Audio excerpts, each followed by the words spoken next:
Hey there everybody, so SONICWARE has released a new second firmware update for the Ambient Zero. This one brings some brand new and exciting features, including the ability to set the temperament of the Ambient Zero on a per pattern basis. I'm going to show you what this and the other new features are and how to use them, but first let's look at how to install the firmware update itself. And that brings us to another new thing, which is that SONICWARE has also developed a web application for making the update process nice and simple. We'll put a link to the page in the video description below. That'll bring you to a page that looks like this, and the first time you open it, you'll probably get a pop-up message that looks like this, asking if it's okay for the page to control and program your MIDI devices. You'll want to click the Allow button on that. The next step is to connect your Ambient Zero to your computer using a MIDI USB interface. Then if it's not already automatically selected, you'll want to select your interface from this drop-down menu right here. And then with the Ambient Zero turned off, hold down the Shift button and power it back on. And you'll immediately get this screen that says Update, which means that the Ambient Zero is now in standby mode for receiving an update. And now back on the web application, all we need to do is press the Update button. The screen should say Receiving on the Ambient Zero, and you'll be able to see the progress of the data transfer on the sequence lights here. As you can see, we are still on step 1 right now. This process is going to take a few minutes. And when the process is done, you'll see the system number of the firmware update on the screen. And now all you need to do is press the OK button. And now the update will actually start installing. And this goes much quicker. The screen will then say OK, and now all you have to do is restart your Ambient Zero by simply turning it off and turning it back on. Okay, now along with the new firmware, SONICWARE has also expanded the number of presets that come with the Ambient Zero to 64 presets in total. Now, if you perform a factory reset on your Ambient Zero, you can get all of these presets in one fell swoop. They are part of the new firmware. However, if you do a factory reset, you will delete all of your existing data. So definitely back up your data first if you want to do that. You may very well not want to do that at all. And that brings us to the alternative, which is that SONICWARE has also developed another web app that makes the preset file transfer process nice, simple, and easy as well. And there's actually a link to that web app at the bottom of the Updater app. I'm going to click on that, and then you'll come to a page that looks something like this. You've got 4 banks of presets to choose from. Each bank contains 16 presets. You can listen to a preview of the preset over here, and then to transfer a preset, all you have to do is select an empty pattern like this one, and then click the transfer button on the pattern you want to transfer. And there we go, we have the pattern on the Ambient Zero now, but it's not saved yet. So if you want to save it, you just save the pattern like you would any other pattern by pressing Function, the Pattern Save button here, select where you want to save it, and press OK, and we're done. Okay, now I'm going to fast forward through me transferring a bunch of other patterns as well. Okay, so now I've transferred a bunch of patterns over to the Ambient Zero. Now, 64 presets is a lot of presets to navigate through, so a useful shortcut that you may or may not be aware of is that you can press the pattern button and then use the octave arrows, these buttons here, to navigate through the 8 banks of patterns that all of the patterns are organized into. So each of these banks has 16 patterns inside of it. And if I want to jump to bank 3, I go there with the arrows, and then let's say I want to go to pattern number 4 inside of that bank. Well, I just come down to the 4 button on the sequencer, press that,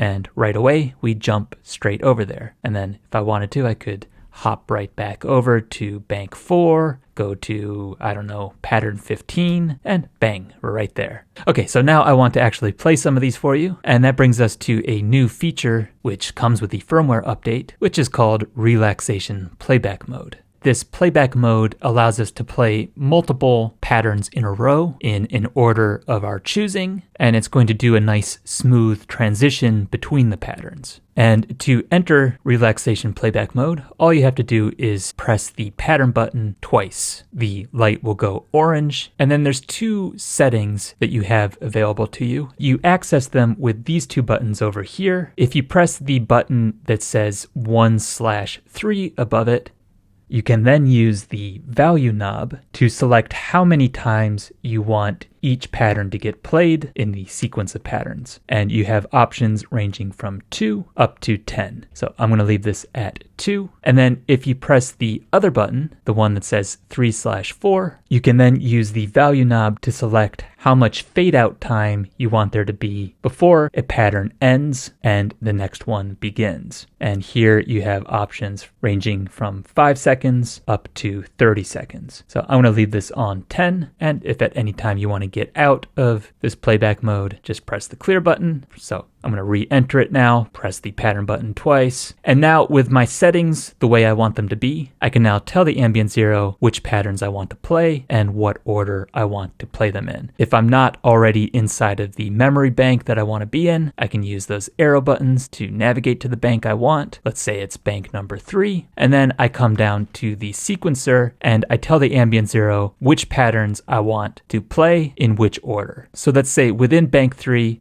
I want to play pattern number 5. Well, I'm going to press the 5 button. Then let's say I want to go to pattern 4, press that button. And let's say I then want to go to pattern 6, then I press that button. Okay, and then finally, to actually initiate the playback in this playback mode, what you do is you press and hold the OK button, and then you press the play button.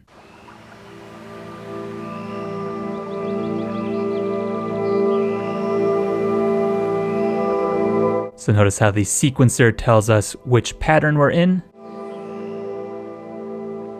And it also tells us which ones are also going to be played. And this is going to take a little while to finish playing, so I'm going to fast forward to the point where we have the transition between one pattern and the next.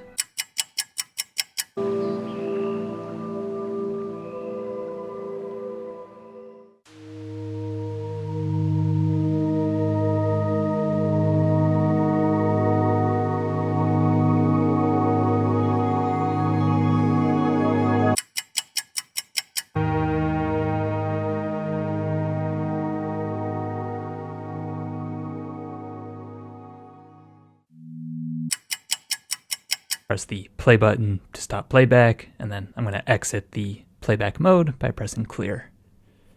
Now, a lot of these new presets make use of some other new features. One of them is that you are now able to set different kinds of temperaments for each pattern. A temperament being a way of tuning an instrument, and the way that you access this setting is by pressing function and then the pattern button down here. And when you press the pattern button, you get a number of different options for different settings you can change. The one that you want is the one that says temperament. If you just leave it there, it'll transition to a screen that shows you what the current temperament is.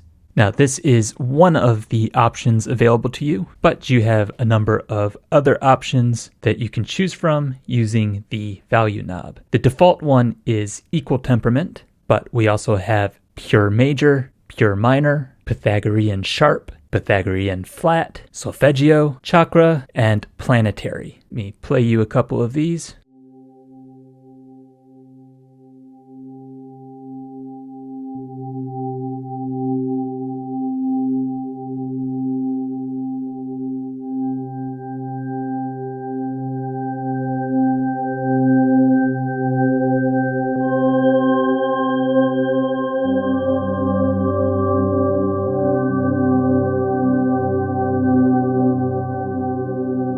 You can hear how these are all set to different frequencies. It sounds kind of funky when I play them overlapping with each other, but that's just so you can hear the difference. If you don't play them overlapping, it's much more subtle.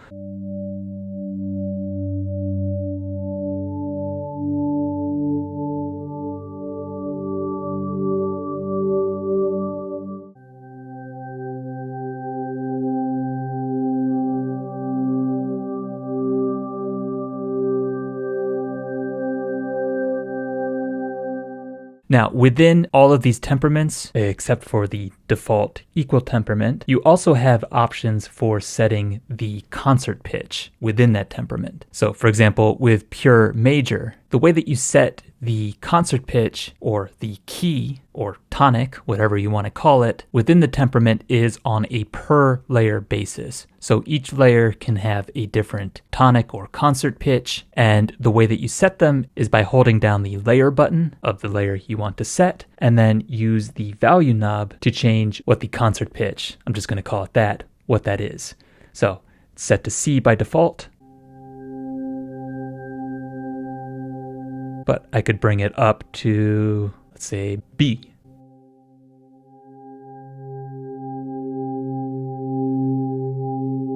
And then with different temperaments, you're going to see different options when you go to set the concert pitch. So for example, on solfeggio, you can see that this gives us some options that represent frequencies.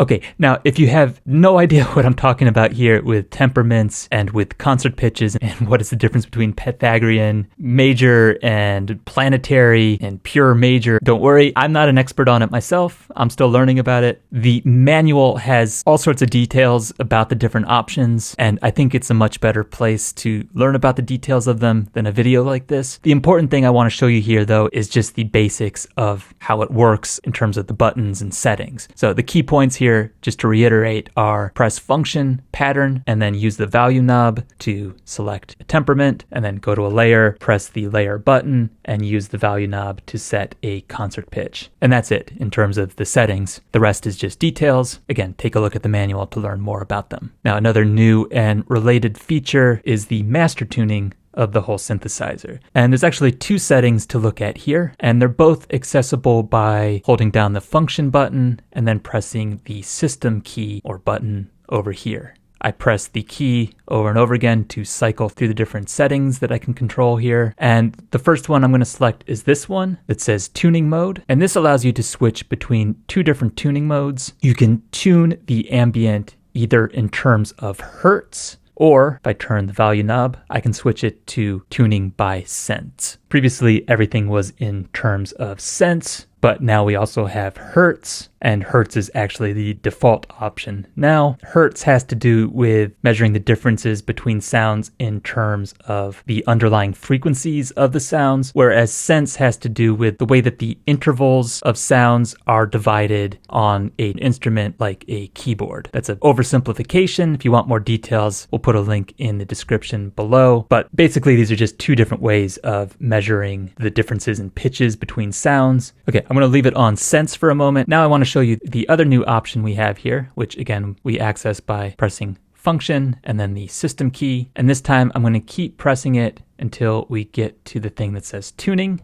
And this allows us to set the master tuning of the ambient zero in terms of whatever tuning mode we've selected, which in this case is cents. So right now we're at 0 cents. In other words, there's a 0 cent difference between the ambient zero and what a normal instrument in Western music would be set to. However, if I use the value knob, I can bring this down to negative 75 cents.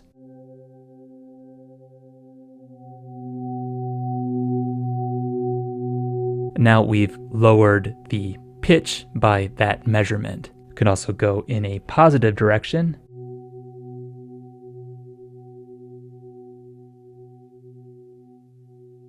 And go up 75 cents.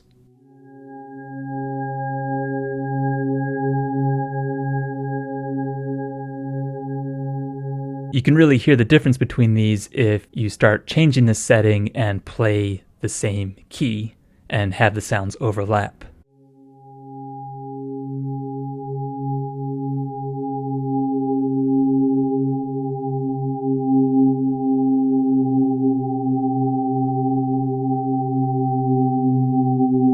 Now, if we go back to our tuning mode and switch over to Hertz, and then go back over to our tuning option. Now we can control the master tuning in terms of Hertz. We're set to this by default, but we can bring it down.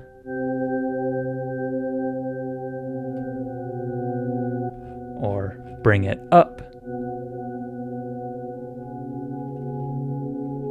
And anywhere in between, including decimal increments. If you press and hold the shift button while you toggle the value knob, you'll move up and down in decimals of tenths.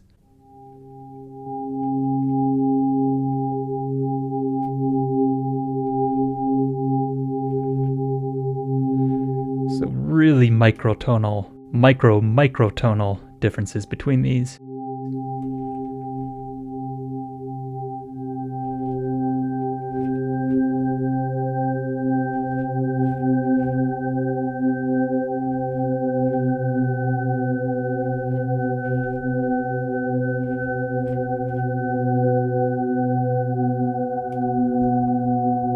And again, I'm playing them back to back and overlapping just for kind of dramatic effect, and so you can hear the differences, but this would be just a sort of set and forget it kind of setting. Let's say I'm super attached to this frequency right here. Well, I can just leave that as the overall master tuning of the Ambient Zero now. But I am a bit of a boring traditionalist, so I am just going to go back to setting this to sense, and if I go back over to the tuning setting, put this back up to 0. There we go. Okay, now for the last things I want to show you, I'm going to go over to a completely empty pattern.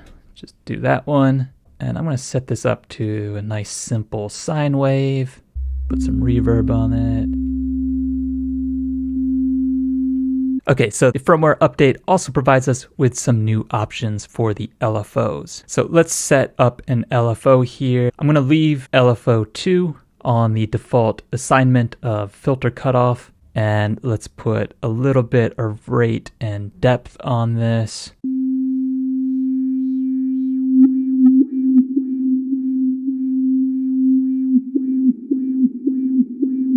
And bring down the release here so we don't have to wait for it so long.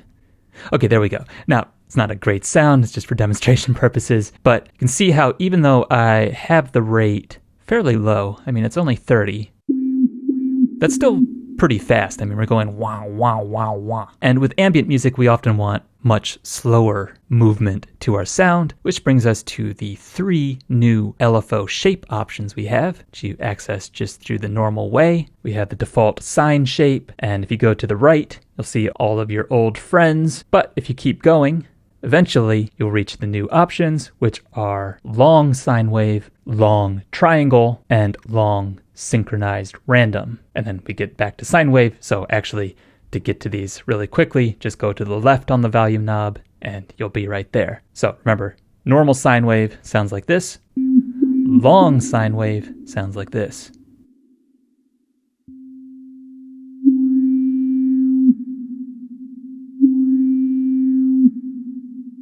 So much slower. Same thing with triangle.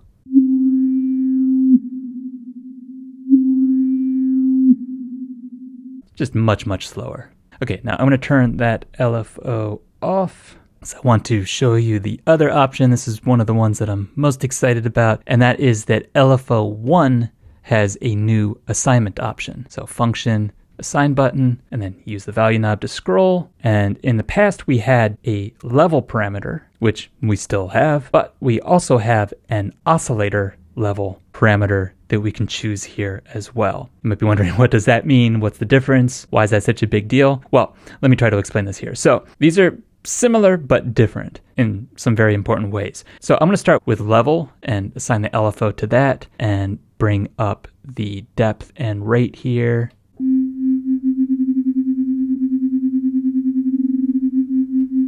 Okay, so right now we're oscillating the volume level of our overall sound for this layer. In contrast, if we change the assignment to oscillator level, well, if I just play one note, it's going to sound pretty similar, but if I play multiple notes in a row like I did before, and start adding them on top of each other. What's happening here is that we're oscillating the level of the oscillator, which is producing the sound of each individual note. And each individual note's oscillator is being oscillated individually. Creates this kind of shimmering effect to the sound, and you can really hear what's going on if you bring the rate down to a low level. And I'm going to change the shape here to square so that we go from suddenly having sound to suddenly not having sound. Now, if I do what I did before, notice what happens.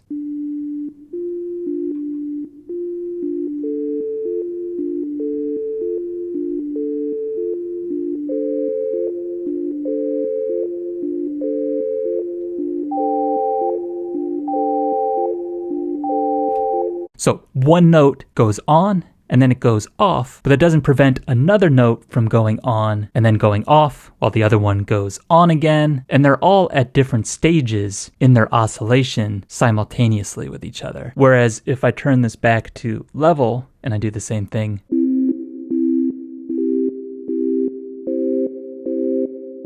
they're all synchronized with each other. Nothing wrong with that, but it's just two very different effects. Okay, so that's pretty cool in and of itself, but there is actually another equally cool thing that you can do with this new LFO assignment option. To show you this, I'm gonna reset this pattern, and this time, let's go with a nice sawtooth wave. Okay, so on LFO 1, I'm gonna go to the left to get to the new oscillator level option. And this time I'm gonna set the shape to ramp down, and I'm gonna turn triggering from off to 1. And I'm gonna bring the depth all the way up to 127, set the rate somewhere in the middle, and I'm gonna press down the key, and I'm gonna keep holding it down and listen to what happens. The note dies. Same thing happens if I press 3 notes, 4 notes, 5 notes, all those notes in a row. And that's with the rate in the middle. If I increase the rate, it becomes shorter and shorter. Again, I'm holding down the key, but it doesn't matter how long I hold it, the note's going to get choked off after just a brief moment.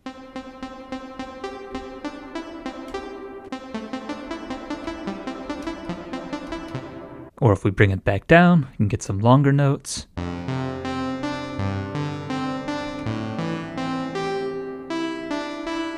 You could bring the depth down.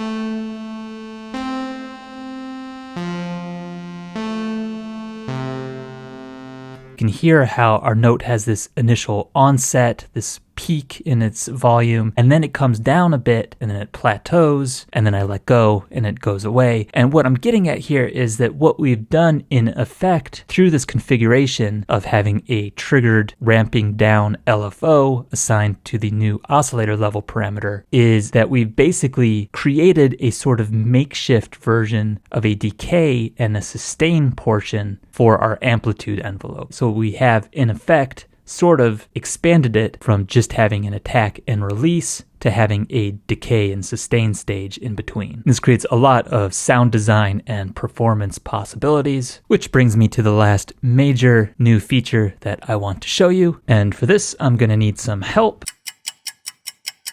because the feature has to do with the line in of the ambient zero. And I've selected a sample of a brass instrument here that we're going to hear output from the sample track through the ambient zero into my audio recorder. It sounds like this.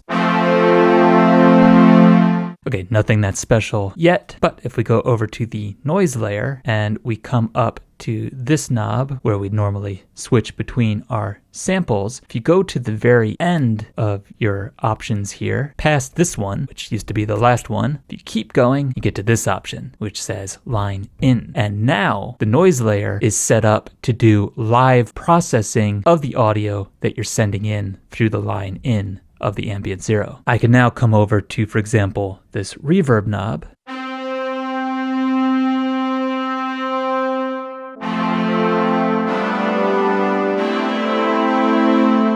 Same thing with the shimmer.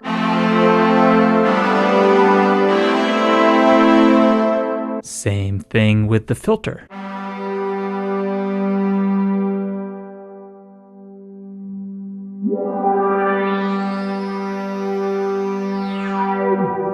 And the resonance.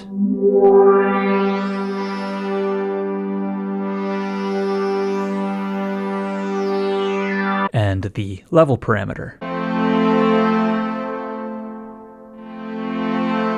And our panning.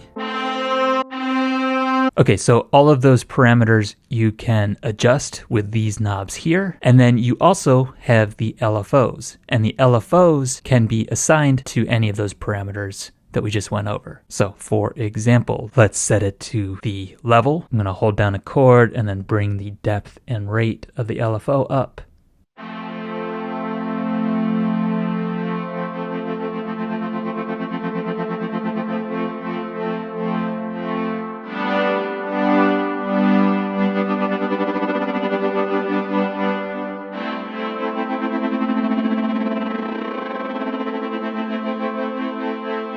I'm getting this nice tremolo effect by doing this modulation, but a tremolo effect will really change in character depending on the shape of the LFO. So sine wave is what we had so far. Compare that to a square wave.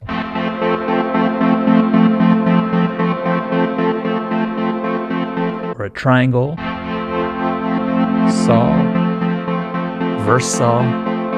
And we still have our second LFO to work with too. For example, we could set that to the filter cutoff.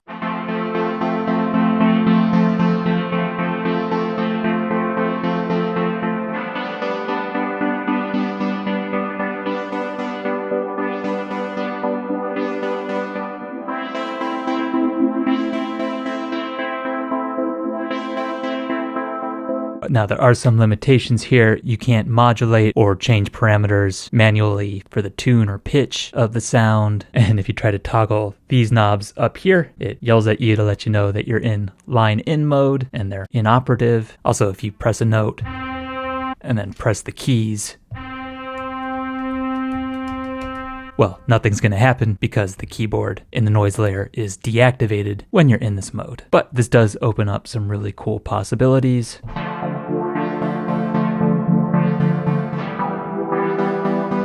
Sound design and composition standpoint, because that's a much different sound than what we had originally.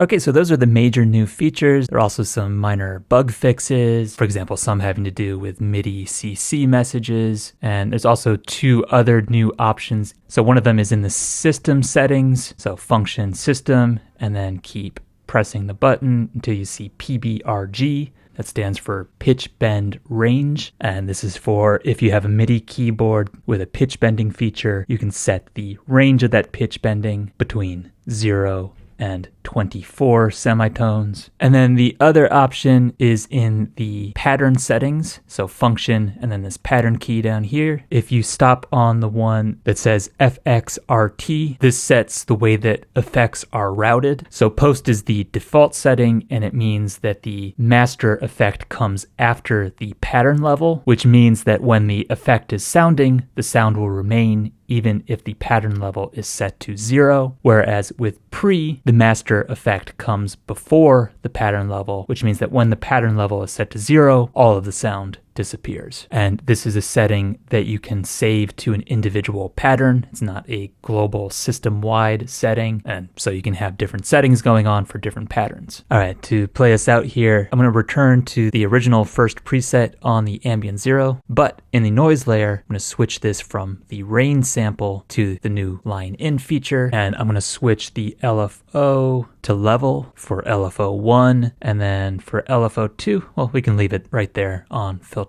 cutoff. The depth is set to 0. I'm going to bring that up a little bit, bring up our rate a bit, and I'm going to switch the filter from a band pass filter to a low pass filter. Maybe tone this down a little bit, and okay, let's see what this sounds like.